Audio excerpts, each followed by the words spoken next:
너무 수고해 주시는 우리 분들께 감사를 드리고요. 우리 함께 30절, 31절 같이 한 목소리를 읽겠습니다. 시작. 다윗이 감람산 길로 올라갈 때에 그의 머리를 그가 가리고 맨발로 울며 가고 그와 함께 가는 모든 백성들도 각각 자기의 머리를 가리고 울며 올라가니라. 어떤 사람이 다윗에게 알리되 압살롬과 함께 모반한 자들 가운데 아히도벨이 있나이다 하니 다윗이 이르되 여호와여 원하옵건대 아히도벨의 모략을 어리석게 하옵소서 하니라. 아멘. 할렐루야. 할렐루야. 이 자리에 오신 여러분들을 주님의 이름으로 사랑하고 축복합니다. 여러분 양손을 이렇게 자신을 안아볼까요? 꼭 안고 이렇게 스스로 격려하겠습니다. 나는 하나님의 자랑이다. 다시요. 나는 하나님의 자랑이다. 믿으십니까? 믿으십니까? 여러분, 여러분과 저는 하나님의 자랑입니다. 그리고 교회는 하나님의 자랑입니다. 자랑이기에 하나님이 우리를 그냥 놔두지 않습니다. 자랑할 수 있도록 복을 주시고 격려하시고 축복하십니다. 믿음을 갖는다는 건 참 어려운 것 같습니다. 눈에 보이는 현실과 상황이 여의치 않기 때문에 그렇죠. 열심히 기도하지만 그럼에도 불구하고 상황이 바뀌지 않으면 쉽게 낙심하는 게 우리의 모습이죠. 그러기에 하나님은 우리에게 믿음을 말씀하십니다. 믿음대로 될지어다 라고 말씀하시죠. 겨자씨 한 알만큼의 믿음만 있어도 저 산을 옮길 수 있다라고 말씀하시죠. 여러분이 50일간 믿음을 세워가시는 저와 여러분 되시기를 주님의 이름으로 축복합니다. 할렐루야. 우리 한 가지 광고 드리겠습니다. 저희가 이번 주에 다 아시다시피 교회 작은 공사를 진행하고 있습니다. 저희 본당이 3층이에요. 저희 교회가 이렇게 경사진 곳에 건축이 되어 있어서 밑으로 오시면 1층에 교육관에 있고 여러분들이 자주 이렇게 왕래하시는 곳이 2층입니다. 식당과 소예배실이 있는 곳이 2층이고 이거 3층인데 가장 많은 분들이 오시는 곳이 2층이에요. 그래서 거기를 좀 밝게 만들고 있습니다. 교회가 저희가 건물이 한 20년 가까이 되는 건물이다 보니까 그때의 유행은 좀 이렇게 짙은 갈색 그런 것이 유행했던 것 같아요. 근데 교회는 좀 밝아야 되거든요. 예수님께서 세상에 빛으로 오셨잖아요. 근데 너무 가리는 게 많다 보니까 그런 것들을 제거하고 밝게 만드는 작업을 하고 있습니다. 그래서 월요일부터 우리가 진행하고 있고요. 빡빡한 예산이지만 그래도 감사하게 성도들께서 열심히 섬겨주셔서 지금 생각보다 많은 일들을 진행하고 있습니다. 아마 주일쯤 되시면은 예전과 다른 화사한 분위기를 보실 수 있을 텐데 어저께까지 그 필름을 예쁘게 붙였고 좀 많은 공사를 해서 문을 좀 바꿨습니다. 그리고 오늘은 조명 공사를 할 거예요. 조명을 밝게 해서 누가 들어오시는 건데 와 교회 밝다라고 하는 그런 느낌을 받을 수 있게 조명과 오늘 도배를 좀 받으려고 합니다. 그래서 내일쯤 되면은 아마 거의 모든 것들이 끝날 텐데 내일 크게 이제 몸이 아프시지 않은 분들이라면 새벽 예배 끝나고 충분히 기도하신 후에 함께 좀 먼지를 쓰는 그런 시간이 있으면 좋겠습니다. 이 교회 여러 이제 식탁이나 의자 같은 것들에 먼지가 많이 쌓였거든요. 잘 닦고 쓸고 닦으면서 좀 주의를 잘 준비하는 그런 시간이 되면 좋겠으니까요. 아프신 분들 말고 너무 아프시면 마음은 감사한데 주일날 아프시면 그것도 서로 은혜가 안 될 것 같아요. 몸이 좀 약하신 분들은 마음만 감사하니까 같이 기도해 주시고 그래도 몸이 좀 괜찮다 컨디션이 괜찮아 싶으신 분들은 함께 내일 새벽에 좀 옷을 좀 챙겨 오셔서 같이 쓸고 닦고 좀 이렇게 같이 주일을 준비하는 그런 시간 되면 좋겠습니다. 함께 많이 기도해 주시고 또 마음으로 협조해 주시고 또 많이 또 함께 교회를 쓸고 닦으면서 아름다운 교회가 될 수 있도록 특별히 또 아이들을 위한 공간들을 좀 분위기를 만들고 있어요. 그래서 감사하게 저희 교회는 이 한 라인으로 고등학교, 중학교, 초등학교가 지나가고 있거든요. 지나가다가 아이들이 한 번씩 들어왔을 때 우리를 위한 공간이 있네라고 하면 얼마나 좋을까요? 저희가 할 수 있는 최선을 다하고 있으니까 같이 기도해 주시면서 함께 섬겨 주시면 너무 감사하겠습니다. 네, 잘 부탁드리고 함께 내일 준비하셔서 함께 동참하시기를 주님의 이름으로 축복합니다. 할렐루야. 자, 오늘 말씀은 기도는 절대적인 능력이다라는 제목으로 함께 은혜를 나누고자 합니다. 여러분, 기도는 절대적인 능력입니다. 사람이 하는 모든 일들은 다 상대적이죠. 우리도 다 힘을 가지고 있습니다만 우리가 힘이 강하다 혹은 약하다, 우리가 건강하다 건강하지 않다, 우리가 부유하다 부유하지 않다는 항상 상대적입니다. 세계에서 가장 행복도가 높은 나라가 부탄이란 나라이라고 합니다. 근데 이 조사가 2000년 초반에 이루어진 조사래요. 세계에서 100위 밖에 있는 경제 수준의 부탄이란 나라, 그 이름도 잘 생소하고 어려운 나라인데 그 나라는 가난하지만 매우 행복도가 높다고 합니다. 근데 그 나라의 행복도가 한 20년 전에는 세계 1위였는데 지금은 세계 70위 밖으로 떨어졌다고 합니다. 이유가 뭔지 아십니까? 스마트폰이 이제 대중화가 되면서 이 부탄의 사람들도 다른 나라의 현실을 보는 거예요. 다른 나라의 사람들이 뭘 먹는지, 어떤 옷을 입는지, 어디를 놀러 가는지를 보게 되면서 야, 우리 되게 불행해 라고 생각하게 된다는 거죠. 참 아이러니하지 않습니까? 20년 전까지만 해도 우리 너무 행복하다라고 했던 그 나라의 사람들인데 20년 후가 됐더니 자기들은 불행하다고 합니다. 이유가 무엇일까요? 상대방과 비교하기 때문이죠. 상대적입니다. 자, 우리가 하는 모든 일이 다 상대적이죠. 그래서 사람이 하는 것 중에서 가장 신기하고 능력 있고 이상한 행위가 바로 기도입니다. 기도는 상대적인 것이 아니라 절대적인 하나님의 능력을 신뢰하는 것이기 때문에 그렇습니다. 우리 복음서에 나오는 혈루증 걸린 여인이 있습니다. 이 여인은 18년 동안 병을 고치지 못했습니다. 아마도 유명한 의사, 좋은 약들은 다 먹어봤을 거예요. 그러나 18년간 계속 몸에서 피가 나고 염증이 납니다. 그는 마음속으로 실망과 낙심했겠죠. 자, 18년 동안 스스로를 불행하다라고 여겼습니다. 그런데 그가 예수님의 옷자락을 붙잡는 그 순간에 모든 병이 치유되고 회복되었죠. 그 여인이 했던 그 많은 수고는 상대적인 거였습니다. 나는 열심히 했어. 난 열심히 치료받았어. 근데 낫지 않아. 그런데 기도했더니 예수의 옷을 붙잡았더니 절대적인 능력을 경험하면서 놀랍게 치유가 됩니다. 자, 우리가 읽은 사무엘하 15장은 왕이 된 다윗의 기도입니다. 특별히 이 오늘 우리가 읽었던 15장 말씀은 노년의 다윗, 이제는 왕의 전성기를 넘어서 마지막 노후와 죽음을 준비했던 어느 정도 정점에 올랐던 다윗 왕의 기도를 말하고 있습니다. 왕은 능치 못할 것이 없죠. 왕은 대단한 사람이었습니다. 그런데 왕의 권력도 절대적이지 않습니다. 상대적이죠. 자, 오늘 본문의 다윗 왕은 밤중에 산길로 도망쳐 올라갑니다. 도망가는 중이었습니다. 아니 여러분, 절대적인 왕인데 야밤도주합니다. 이유가 무엇일까요? 다윗 왕의 셋째 아들이었던 압살롬이 반란을 저지릅니다. 그 자기 아들의 반란 때문에 두려운 나머지 다윗은 야밤도주합니다. 골리앗을 이겼던 다윗인데 15년간의 사울의 핍박을 견뎌냈던 다윗인데 그 하룻밤에 아들의 공격을 두려워해서 야밤도주 산에 올라간다는 것이죠. 그리고 압살롬 옆에는 얼마 전까지 다윗에게 충성했던 아히도벨이란 사람도 있습니다. 배신을 당했죠. 아무것도 몰랐던 다윗이 뒤통수를 맞았습니다.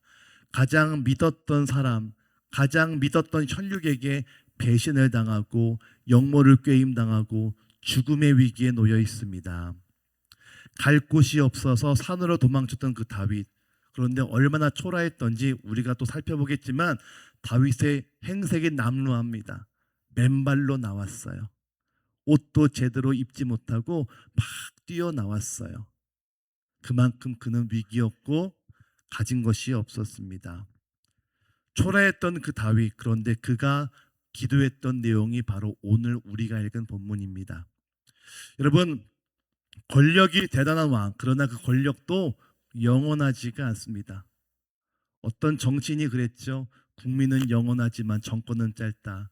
그 대답 때문에 한참 곤혹을 겪고 있던데, 그렇지 않습니까? 가지고 있는 힘은 언제나 한계가 있습니다.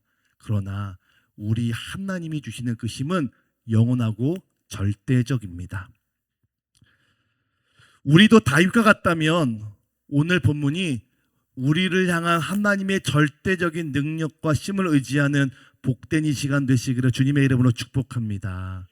오늘 다윗을 통해서 기도가 왜 절대적인 능력을 가지고 있는가, 함께 네 가지만 살펴보고 기도하면서 오늘 하루를 시작하겠습니다. 첫 번째, 따라해 보실까요? 다윗은 울면서 기도하였습니다. 다시 한번 읽어볼까요? 다윗은 울면서 기도하였습니다. 자, 우리 30절 같이 읽어볼까요? 30절 우리 앞에 나와 있습니다. 같이 읽습니다. 시작. 다윗이 감람산 길로 올라갈 때에 그의 머리를 그가 가리고 맨발로 울며 가고 그와 함께 가는 모든 백성들도 각각 자기의 머리를 가리고 울며 올라가니라. 아멘. 다윗이 감람산은 예루살렘 성전 바로 옆에 있는 가장 가까운 산이었습니다. 그 산으로 막 도망가고 있는 거예요. 근데 어떻게 가고 있냐? 머리를 가리고. 왜 머리를 가릴까요? 자기가 다윗인 걸 들키면 안 돼요. 얼굴을 가렸어요. 맨발로 올라간대요. 신발을 신을 수 있을 겨를도 없었습니다. 그리고요, 울면서 올라간대요. 울면서. 원통하고 속상해서 울며 올라갑니다. 한 나라의 왕이 지금 초라한 모습으로 도망치고 있다는 것이죠. 왜 그럴까요? 다윗의 아들 압살롬이 반역을 저질렀습니다. 골리앗을 쓰러뜨렸던 다윗도 아들을 이길 수 없었죠. 더구나 옆에는 자기가 충성했었던, 자기가 자기를 신뢰했었던 신하 아히도벨이 함께 있습니다. 특별히 아히도벨이요, 압살롬과 같이 역모를 꾸며요. 다윗이 얼마나 화가 나고 분통이 터질까요? 내가 가장 믿던 책사였는데, 내가 가장 믿던 오른팔 같은 사람이었는데, 그 사람이 압살롬과 짬짬이 되어서 자기를 지금 역모를 꾀하고 있습니다. 다윗은 몰랐어요. 속았죠. 아들에게도 속고 부하에게도 속았습니다. 왕이라면 다 이긴 사람 같은데, 모든 게 다 내 거인 것 같은데, 결국 아들 하나 제대로 관리하지 못하는 그런 부족한 사람이었습니다. 자, 그런데 다 잃어버린 사람, 자신의 한계와 자신의 부족함, 자신의 그 원통함을 가지고 있던 그 다윗이 한마디 기도합니다. 여러분이라면 어떤 기도하겠습니까? 하나님, 저놈 죽여주시옵소서 라고 기도하지 않겠습니까? 하나님, 이 내 꼴이 뭡니까? 나 그냥 죽고 싶어요 라고 기도하지 않겠습니까?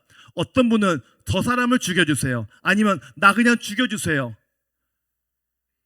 아니면 살려주세요 라고 기도했을 텐데, 다윗은 어떻게 기도하는가? 우리 함께 31절 같이 읽겠습니다. 시작.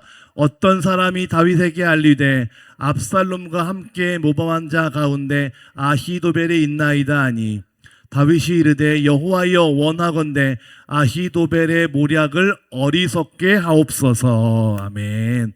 자, 한마디 기도합니다. 하나님, 저 아히도벨의 모략이, 아히도벨의 계략이 어리석은 것으로 바뀌어지게 하옵소서라고 기도합니다. 하나님, 저 아히도벨의 계략이 어리석게 하옵소서라고 기도하죠. 자, 그는 한마디 기도합니다. 언제 기도합니까? 도망칠 때 기도합니다. 예배실에 들어가서, 교회에 가서, 골방에 들어가서 기도했던 것이 아니라 긴박했기에, 조급했기에, 긴장되기에 도망하는 그 길에서 한마디 기도합니다. 맨발로 올라가면서 사람들에게 배신당했다고 하는 그 처참한 그 상황 속에서 가장 먼저 다윗은 기도했습니다. 여러분, 왕을 속일 정도로 치밀한 계획을 세웠던 압살롬과 아히도벨이었지만 다윗의 한마디의 기도를 절대 이기지 못합니다. 우리가 이걸 기억하셔야 돼요. 완벽한 계획이었고 완벽한 작전이었지만 다윗의 한마디의 기도를 이기지 못합니다. 기도에는 절대적인 능력이 있습니다. 여러분이 길을 가다 하는 그 기도, 여러분이 전도할 대상을 너무 안타까운 나머지 그 사람의 집에 문구리를 붙잡고 했던 그 기도, 아니면 정말 짧고 간결한 식기도, 그 기도 한마디가 별것 아닌 것 같지만 절대적인 능력이 있다는 것이죠. 여러분, 여러분이 하는 기도에는 절대적인 능력이 있습니다. 남들이 보기엔 참 초라해 보여도, 남들이 하기엔 참 부족해 보여도 그 기도에는 절대적인 능력이 있다는 것이죠. 요즘 교회 공사하니까 공사 때문에 오신 분들과 식사를 같이 할 기회가 있었어요. 첫날 같이 밥을 먹는데, 그래도 교회 오셨잖아요. 같이 밥을 먹는, 제가 목사니까 기도를 했어요. 같이 기도합시다. 여러분, 교회 오셨으니까 기도할게요. 기도를 했어요. 그러니까 이분들이 기도가 나니까 좀 되게 얼굴이 긴장하신 얼굴이 나오는 거예요. 전 그날 몰랐어요. 그 다음날 제가 식사를 같이 못하고 식사값만 드리고 이제 나왔는데, 저희 집사님이 그러는 거예요. 목사님이 계시니까 저분들이 그 반주를 못 드셔요, 그러시는 거예요. 노동하시는 분들은 반주를 드시잖아요. 한 잔 정도를 못 드시는 그러시는 거예요. 아, 그러실 수 있겠다. 근데 그분 중에 한 분이 그랬대요. 어릴 때 교회를 열심히 다녔대요.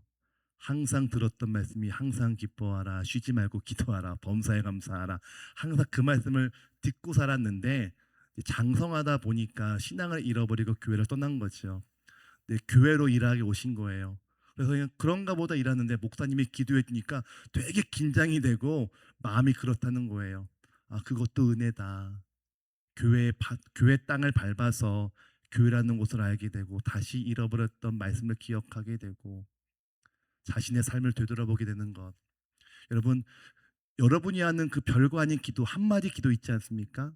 식사 때 하는 기도, 아니면 아픈 남편과 아내 그리고 자녀를 향해 기도해 주는 그 한마디의 기도, 별것 아닌 것 같지만 그 기도에는 절대적인 능력이 들어 있습니다.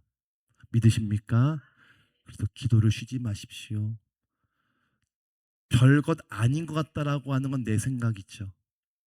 기도는 길어야 되고 방언도 있어야 되고 화려하다, 이건 내 생각이죠. 하지만 내가 하는 기도는 내 말이 아니라 하나님의 말이고 하나님께 올려지는 고백이기에 그 기도에는 놀라운 능력이 있는 줄로 믿습니다. 여러분, 다윗의 기도가 그랬습니다. 자, 다윗의 기도, 별거 아닌 그 한마디의 기도가 어떻게 응답되었는가 우리 함께 살펴볼게요. 두 번째 따라해 보실까요? 아히도벨의 계략이 옳았습니다. 자, 우리 함께 1절부터 4절, 17장 1절부터 4절 길지만 같이 읽어볼게요. 시작. 아히도벨이 또 압살롬에게 이르되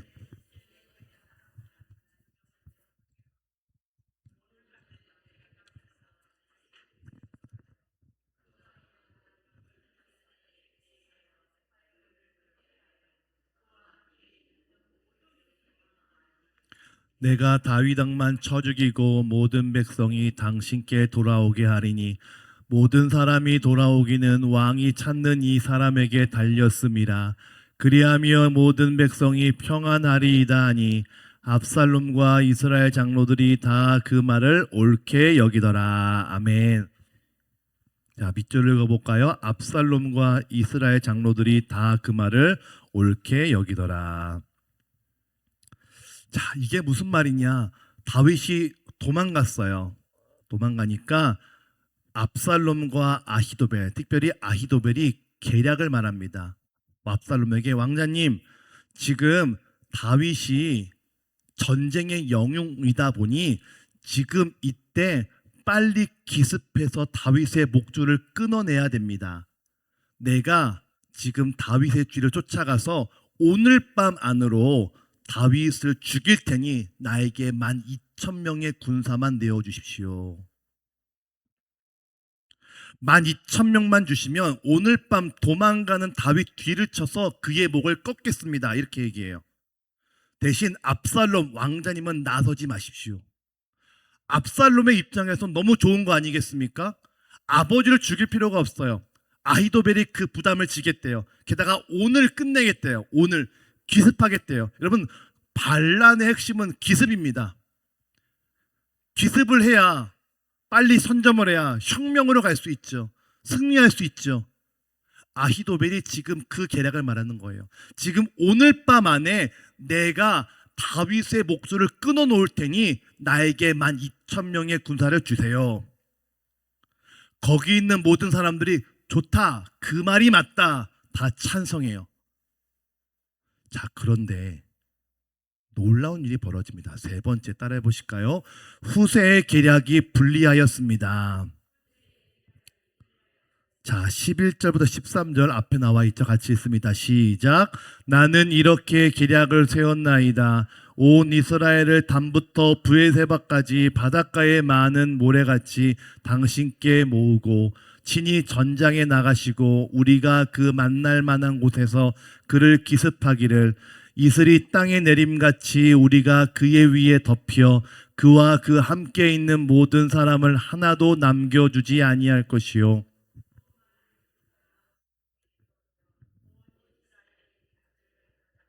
그 성을 끌어들여서 그곳에 작은 돌 하나도 보이지 아니하게 할 것이니이다. 아멘. 아멘.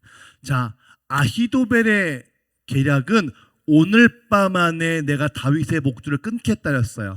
모든 사람이 다 찬성하고 좋답니다. 그런데 그 안에 후세란 사람이 있습니다. 후세는 다윗의 충신이었고 다윗이 몰래 그 안에 넣어둔 첩자 스파이였어요. 후세가 뭐라고 얘기하냐면, 왕자님, 오늘 밤 당장 가면 큰일 납니다. 다윗이 어떤 사람인지 아십니까?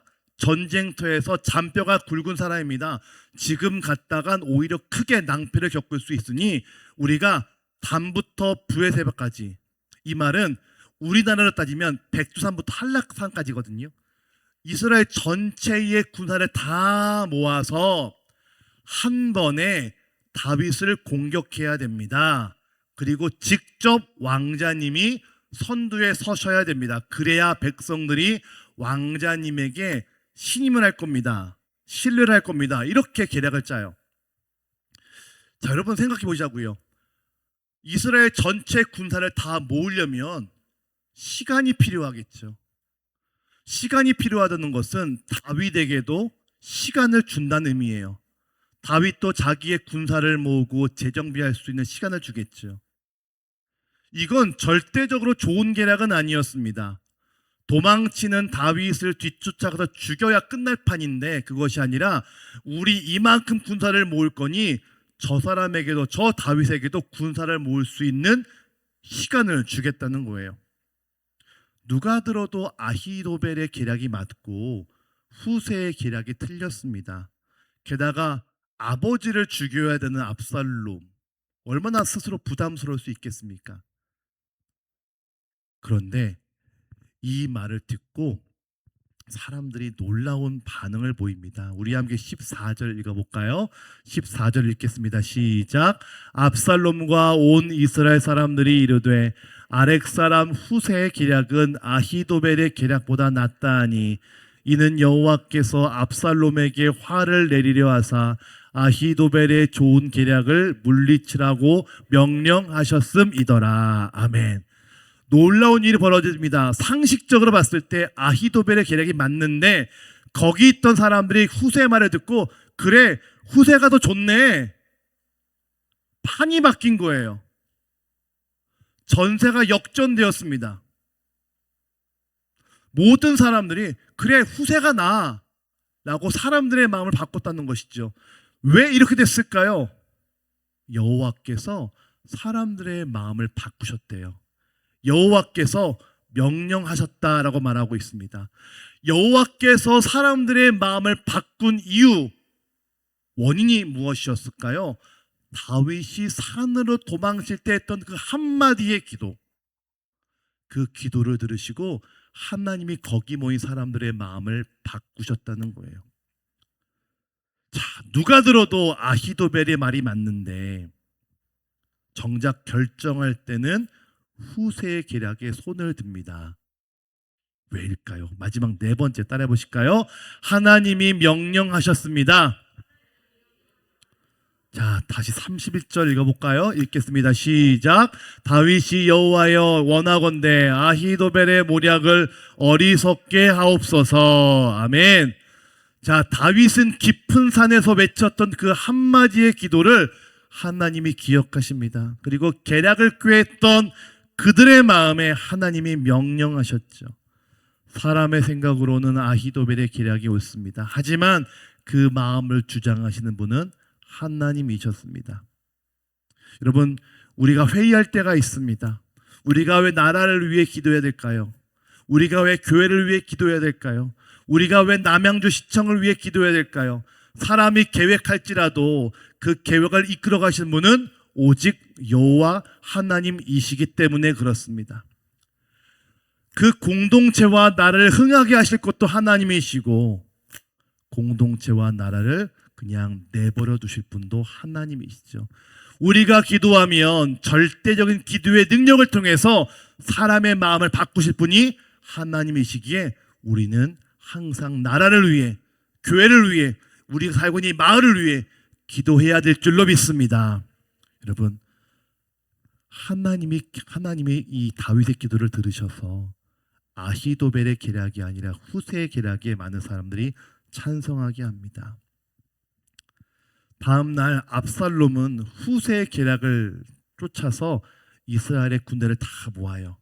그리고 아버지 다윗을 죽이러 갑니다. 하지만 그 전쟁에서 압살롬은 패배해서 죽임을 당합니다. 아히도벨은 자기의 뜻대로 되지 않은 것이 너무 억울해서 스스로 목숨을 끊습니다. 다윗이 기도한 대로 아히도벨의 계략이 어리석게 되었다는 것이죠. 압살롬과 아히도벨은 반역을 위해 얼마나 많은 사람을 모으고 조직하고 군대를 준비했겠습니까? 하지만 모든 불의한 자들보다 다윗의 한마디 기도가 저들의 불의함과 저들을 이기는 능력이 되었습니다. 다윗을 이기게 한 것은 군대가 아니라 기도가 이겼습니다. 기도는 절대적인 능력입니다. 절대적인 능력. 여러분, 다윗은요 훌륭한 왕이었죠. 하지만 아들이라고 한 아들에 대해서 실패를 합니다. 자식 문제는 함부로 말하는 게 아니죠. 내 마음대로 되지 않습니다. 하지만 기도에는 절대적인 능력이 있습니다. 그 기도의 절대적인 능력으로 아들을 귀하게 키워낸 어머니가 있습니다. 바로 어거스틴의 어머니 모니카이죠. 모니카는요 훌륭한 여인이었습니다. 매일 기도하는 사람이었죠. 그런데 그 아들 어거스틴이 참 꼴통이었어요. 어릴 적부터 사고란 사고 다쳐요. 머리가 명석했거든요. 천재였습니다. 그런데 사춘기에 들어서면서 온갖 오락과 쾌락과 술과 여자를 즐깁니다. 어릴 적부터 하나님을 부인하고 이방 종교를 섬겨요. 게다가 사춘기 시절에 온갖 방탕한 삶을 다 살기 시작합니다. 얼마나 방탕했던지 동네 술집 여성들이요 어거스틴이라고 하면 다 알 정도였어요. 게다가 이 어거스틴은 30살 정도의 술집 여인과 함께 동거를 시작해서 사생활까지 두고 있었습니다. 어머니가 매일 얘기합니다. 어거스틴, 또 하나님을 믿어야 돼. 하나님을 섬겨야 돼. 그런데 똑똑했던 천재 어거스틴은 어머니의 소리를 잔소리로 여기고 귓등으로 듣지도 않아요. 그러나 어머니는 포기하지 않고 기도합니다. 매일 교회 와서 눈물로 기도합니다. 주님, 우리 아들의 마음을 돌이켜 주시옵소서. 우리 아들의 마음을 돌이켜 주시옵소서. 포기하지 않습니다. 그러던 어느 날 어거스틴이 밀라노의 한 정원을 걷다가 하나님의 명령이 임했습니다. 너는 성경을 펴보아라. 성경을 펴서 읽어라. 읽었는데 그 성경 안에서 놀라운 말씀을 발견하게 됩니다. 그리고 나를 향한 말씀이라는 것들을 발견하게 되죠. 그리고 그는 그 말씀을 읽고 회심합니다.